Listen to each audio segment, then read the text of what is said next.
I've got XIAOMI Mi Mix free, and let me show you how to speed up the following device. So at first, open the security.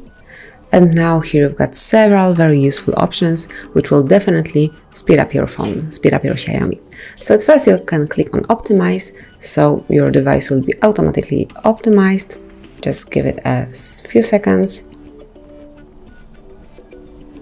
As you can see, it clear cache, check security and all the others. So as you can see, a few items can be optimized, so you can turn on over here, and now you can set the password as well to protect the security of them. Then let's go to the cleaner.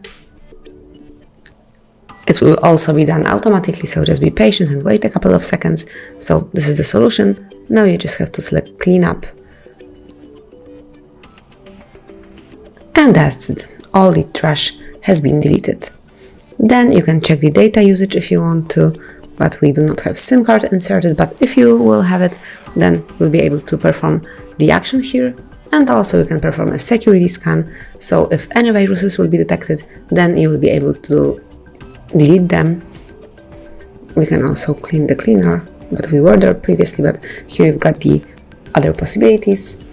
And also let's open the manage apps. So here you can check all the application, and if you have some applications that are no longer in use, you can simply uninstall them, and that will also definitely speed up your phone. So that's it. You can also pick deep clean, but as you can see, we do not have any photos, but if we will have some, then you will be able to clean them as well. And then also pick solve problems, so if any network problems or viruses will be detected, then you will be able to see it here. But as you can see, in this one, everything looks good. So that's it. This is how you can simply and quickly perform check-in of your XIAOMI Mi Mix free. You can speed up your phone easily. You can do it whenever you want to and whenever your device is getting slow. So that's it. Thank you for watching. Please subscribe our channel and leave the thumbs up.